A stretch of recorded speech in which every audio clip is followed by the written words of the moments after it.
qaranlıq bir yerdə, bir zülmətdə hərəkət etdiyin zaman qarşına bir it çıxsa, birinci o itdən çox qorxarsan və daha sonra görsən ki, o itin boynunda, boğazında bir zəncir var və o zəncir itin sahibinin əlindədir və o zaman insan itlə mübarizə aparmağı dayandırar. O sahibi ilə aranı düzəltdikdə insanın bütün qorxuları aradan qalxmış olur. Müsibətlər də, sıxıntılar da, bunların hamısının ipinin Allahın əlində olduğunu öyrəndikdən sonra insanın dünyası aydınlanmış olur.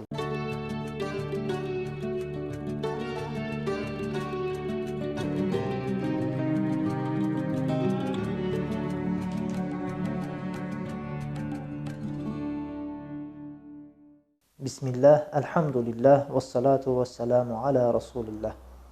İnsanların bir çoxu üçün axirət həyatı bilinmədiyi üçün, bilmədikləri üçün müəmmadır.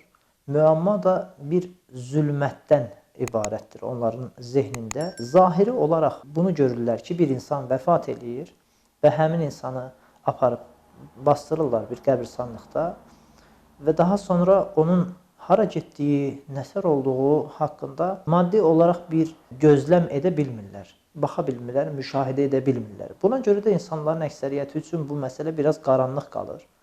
Lakin Uca Rəbbimiz Quran-ı Kərimin Əl-Bəqərə surəsinin 257-ci ayət-i kəriməsində buyurur ki, Allah iman edənlərin dostudur.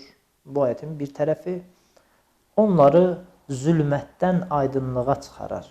Yəni bizim kitabımız və də Allahın bizə olan dostluğu, Allah-u Teala'nın bizə olan yardımı bizim axirət həyatımıza və dünya həyatımıza təzahür etmiş zülməti aradan qaldırmış olur. Bir insan Allahını tanıyarsa, onun axirəti aydınlıq olmuş olur. Bir insan Allahını tanıyarsa, Rəbbini tanıyarsa, onun bu dünyası da aydınlıq olmuş olur. Və həyatın bütün sahələrinə Quran-ı Kərim və Peyğəmbər sallallahu aleyhi və səlləmin sünnəsi işıq tutmuş olur. Belə bir misal var. Mənim çox xoşuma gəlir bu misal. İnsan bəzən həyatda müsibətlərlə qarşılaşır. Həyatın başa düşə bilmədiyi bəzi problemlərlə, altından qalxa bilmədiyi məsələlərlə üzləşir. Və bu üzləşməyə aid bir misal var. Mən çox sevirəm bu misalı. Deyir ki, qaranlıq bir yerdə, bir zülmətdə hərəkət etdiyin zaman qarşına bir it çıxsa, birinci o itdən çox qorxarsan və daha sonra görsən ki, o itin boynunda, boğazında bir zəncir var və o zəncir arxada həmin itin sahibinin əlindədir və o zaman insan itlə mübarizə aparmağı dayandırar və zəncir kimin əlindədirsə, iti istədiyi vaxt arxaya çəkə biləcək, sakitləşdirə biləcək, sənə zərər verməməsi üçün müəyyən bir şey edə biləcək bir sahibi var. O sahibi ilə aranı düzəltdikdə insanın itdən olan bütün qorxuları aradan qalxmış olur.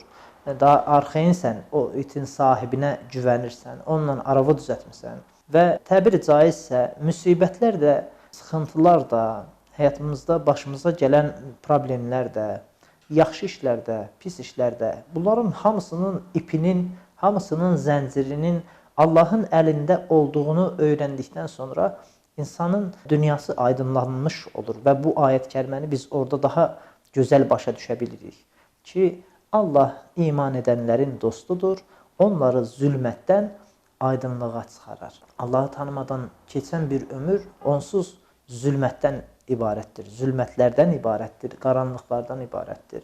İnsanların əksəriyyəti Allaha qarşı vəzifələr içərisində sadəcə Allahın varlığını, birliyini qəbul elədim. Tamam, onun peyğəmbəri də olubdur. O ilahi kitablar da göndəribdir. Mən bunu qəbul elədim və mənim üstümə heç bir vəzifə düşmədi. Mən bunların Allahın göndərdiyi kitabla, onun peyğəmbərinin həyatı ilə heç bir əlaqəm yoxdur. Mən inandım sadəcə.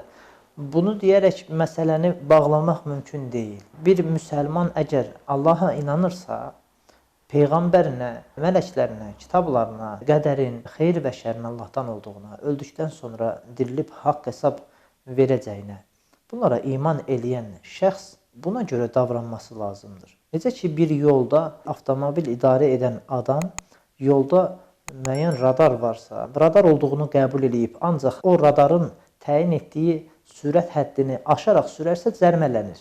Və insan da bu dünyada bu şəkildədir. Təbiri caizsə, insanın etdiklərindən və gücü çatdığı halda etmədiklərindən dolayı hesabı var. Bunları bilərək həyatlarına o şəkildə tətbiq edən insanların zülmətdən nura çıxdığını özləri də müşahidə edəcəklər Allahın izni ilə.